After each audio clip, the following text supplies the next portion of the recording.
Ya sessiz olun. Sessiz olun bak. Konuşma yapın. Kafadan ses çıkma. Susun, susun. Konuşmayın. Yolu aç. Yolu kapatamazsın. Yolu kapatamazsın. Yolu aç. Şu tarafa geç. Kapatıyorsunuz ya. Ayıp ya. Yolu aç. Gidin. Aç yolu.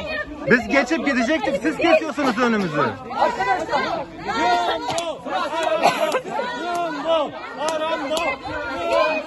Ayıp değil. Türk milleti duyun bunu. Türkmen doğanlar duyun bunu. Yolu aç arkadaşlar. Trafiği kapatıyorsunuz. Burası yol ya. Bir dakika. Elli kafada ses çıkmasın. Bir susun, susun. Şu konuşuyor arkadaşımız. İnsanları bitirdi insanları. Gün bu.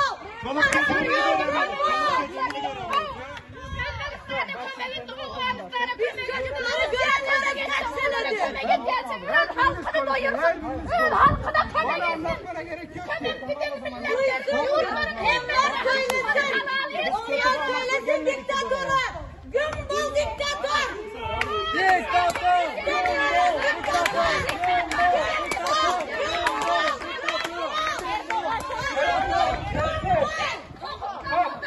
Sessiz olmazsanız müdahale edeceğiz. Sessiz olun diyorum. Sessiz olun. Ceza keseceğim. Sessiz olun bak. Müdahale ederiz yoksa. Böyle olmaz. Sessiz olun. Ama böyle olmaz.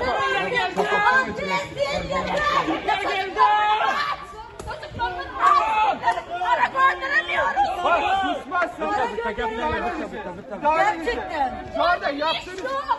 Şu anda yaptığınız eylem yasal değil.